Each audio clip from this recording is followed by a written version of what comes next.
I can't say off the top of my head that we started by saying we want to do light cycles. I mean, where I think these things came together was out of the idea of a game grid, an arena where various games could be played. And some of that comes from the original Atari games. I mean, not directly, but just we were inspired when we saw these games, Pong and what have you, and there was a game, I believe, called Breakout. We looked at the games that were out there in the world. They inspired us to create this sort of Spartacus-like arena, this gladiatorial arena. And then we, through a series, of artists and over a period of months, we developed these conceptually. Tron, une lumière de l'obscurité numérique, une saga née bien avant son temps, perdue entre deux mondes, celui du cinéma et celui de la machine, et aujourd'hui, après plus d'une décennie de silence, Tron revient, avec l'opus Tron Ares, l'héritier oublié d'un univers qui a tout changé.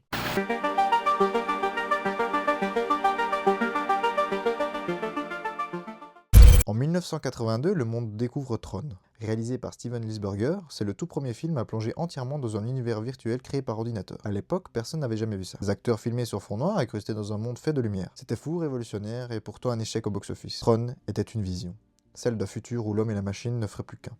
Alors évidemment, je vais vous raconter un peu l'histoire. Kevin Flynn, un programmeur de jeux vidéo, est licencié par son collègue Ed Dillinger. Flynn devient gérant d'une salle d'arcade d'exploitant ses jeux, mais les bénéfices vont à Encom. Il tente de prouver l'arnaque dont il a été victime via son programme Clue. Mais le MCP, un programme intelligent développé par Dillinger, le neutralise. Flynn s'introduit alors physiquement chez Encom avec l'aide de ses anciens collègues Laura et Alan. Détecté par le MCP, il est dématérialisé et injecté dans le système informatique d'Encom. Là-bas, les programmes prennent l'apparence de leur concepteur. Flynn retrouve Yori, qui est Lara, et Tron, qui est Alan. Il est capturé et envoyé sur la grille des jeux. Il s'échappe tant bien que mal et libère le système du contrôle du MCP et de Sark, récupérant au passage la preuve de ses droits. Dillinger est démis de ses fonctions et Flynn reprend la présidence d'Encom. Alors c'était un synopsis certes assez rapide, mais je vous invite pour ne pas trop vous spoiler à aller voir ce film car malgré les effets, je trouve que pour son temps il est incroyable.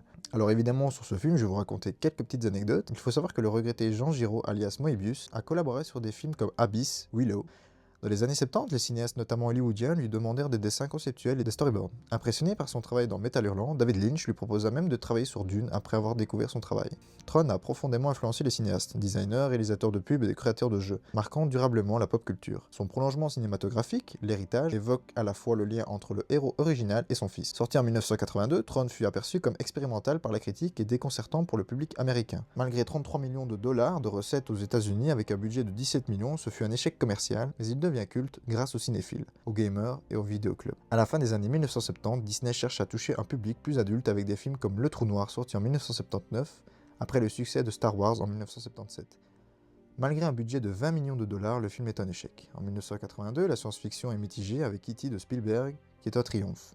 Disney continue malgré ça avec Les Yeux de la Forêt, sorti en 81, et Tron en 82. Ces prises de risque mènent cependant à la création de Touchstone, qui produira des succès comme Splash, Pretty Woman et Le Cercle des Poètes Disparus qui relança le studio. Lorsque Lisberger et son équipe arrivent à convaincre Disney qui a ramené le scénario, ils ont rencontré la résistance des animateurs maison. Peu habitués à travailler avec des personnes extérieures, nombre d'entre eux ont refusé de travailler sur le film, craignant que l'informatique ne rende leur métier obsolète. Malgré cela, l'équipe était talentueuse avec des membres comme Chris Wedge, futur réalisateur de L'Âge de Glace, et Tim Burton qui a connu une brillante carrière par la suite. 22 ans plus tard, Disney a fermé son studio d'animation traditionnel pour se tourner vers l'animation numérique, avant que John Lasseter, maître du CGI et patron de Pixar, dont le premier film étant Toy Story, était entièrement en image de synthèse. Lasseter a souvent déclaré que Tron lui avait permis de voir le potentiel du CGI dans le cinéma d'animation, affirmant que sans Tron, il n'y aurait jamais eu Toy Story. Tron, en 1982, c'était déjà une histoire de gamer. Steven Lisberger aurait eu l'idée du film en 1976 après avoir découvert Pong. Pac-Man fait une apparition lors de la course des motos-lumière et les contours de Mickey apparaissent sous le volet solaire. Des jeux d'arcade étaient disponibles sur le tournage et Jeff Bridges aurait été le plus accro, ayant parfois du mal à revenir tourner. Malgré son aspect avant-gardiste, le film utilise moins d'images de synthèse générées par ordinateur qu'on ne le pense. Seulement 15 à 20 minutes d'animation de ce type. L'animation par ordinateur fut utilisée pour certaines scènes, mais il était techniquement impossible de filmer simultanément acteurs et animation. Les scènes live furent donc combinées avec des dessins à la main. Un montage très cut, notamment lors de la poursuite en l'hémicycle, créa l'illusion entre mélange harmonieux entre acteurs et animation. On enchaîne ensuite avec Tron l'Héritage, sorti en 2010. 28 ans plus tard, Disney rallume alors la lumière avec Tron l'Héritage qui sort en 2010, réalisé par Joseph Kosinski. Le monde découvre alors un nouvel univers visuel, avec un mélange de musique électro, de philosophie numérique et d'esthétique parfaite. Et surtout, la bande originale de Daft Punk. Un son devenu culte, symbole d'une époque où la science-fiction reprenait du style.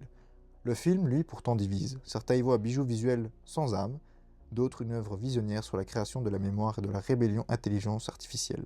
En 1989, Kevin Flynn, développeur de logiciels et directeur d'Encom International, disparaît. 20 ans plus tard, son fils Sam, actionnaire principal, s'intéresse à l'entreprise. Après avoir piraté Encom, il est contacté par Alan Bradley, ancien collègue de son père, qui lui parle d'un message reçu de l'arcade abandonnée de Flynn. Sam y découvre alors un bureau secret et est transporté dans la grille, un monde virtuel créé par son père. Dans la grille, Sam rencontre Rinsler, qui le conduit devant Clou, un programme ressemblant à Flynn et contrôlant la grille. Clown défie Sam dans une course à mort qui arrive à s'échapper de justesse. Il est sauvé par Cora, un programme allié à Flynn, qui l'emmena auprès de son père. Flynn explique alors à Sam sa tentative de créer un système numérique parfait avec Clou et Tron, un programme de sécurité. Leurs recherches ont mené à l'apparition d'ISO, des entités numériques vivantes. Clou, quant à lui, les voyant comme une anomalie, capture Tron et anéantit les ISO. Flynn est alors piégé dans la grille, tandis que Clou veut sortir dans le monde réel avec le disque d'identité de Flynn pour y instaurer sa vision de la perfection. Sam recherche alors Zouz, un programme capable d'ouvrir un passage vers le portail. Puis l'identité de Castor, Zouz le trahit, mais Flynn sauve alors Sam et Cora. Flynn et Sam atteignent Voile solaire où Flynn révèle que Cora est la dernière ISO et la régénère. Clou rejoint alors Sam, Cora et Flynn au portail, révélant son intention de transformer le monde. Flynn s'oppose à lui, se sacrifiant en l'absorbant, permettant à Sam et Cora de traverser le portail. De retour dans l'arcade de son père, Sam restaure et désactive le système. Il informe alors Alan qu'il dirigera Encom et part faire une balade à moto avec Cora, désormais humaine, qui retrouve un coucher de soleil. Et puis, plus rien. Tron retombe dans le silos du code.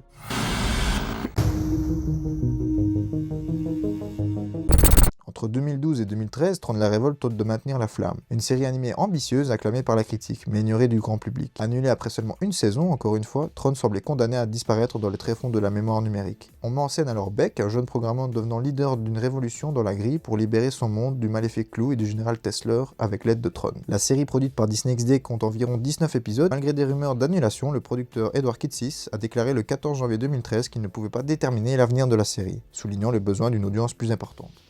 Disney XD a alors déplacé la diffusion du lundi matin à minuit, heure de l'Est, jusqu'au dernier épisode de la première saison, sans production d'épisodes supplémentaires. Et pourtant, la grille n'était pas morte. En 2025, Disney relance alors le projet Tron Ares. Réalisé par Joachim Roening, le film annonce une nouvelle ère, celle de l'IA et de l'humanité confrontées face à face. Jared Leto incarne alors Ares, un programme envoyé dans un monde réel. Un concept vertigineux. Et si les programmes cette fois-ci traversaient l'écran pour nous rejoindre? On parle d'un film alors plus sombre, plus philosophique, plus humain. Les codes graphiques de la saga seront modernisés, mais l'esprit de Tron restera lumière, ligne et liberté. Après 40 ans d'attente, la boucle semble prête à se refermer.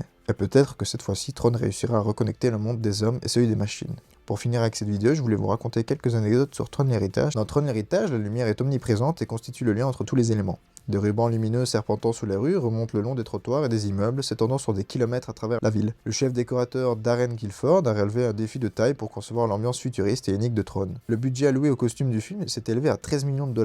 La combinaison des pilotes de course, particulièrement onéreuses, ont coûté 60 000 $ chacune. Les tenues moulantes des acteurs étaient équipées de bandes lumineuses afin de faciliter la scène de post-production. Les costumes du film, d'une qualité remarquable, ont conduit un agent de sécurité à interroger l'actrice Olivia Wilde. Ce dernier aurait sollicité la présentation d'une pièce d'identité le jour de son arrivée sur le plateau. L'acteur Cillian Murphy fait une apparition non créditée au début du film. Zack Snyder a été également envisagé comme réalisateur, mais sa vision du film était jugée trop sombre pour correspondre à l'image de la marque Disney. La chambre d'enfance de Sam Flynn est richement décorée d'objets d'une grande valeur historique, notamment un ordinateur Macintosh de 1980.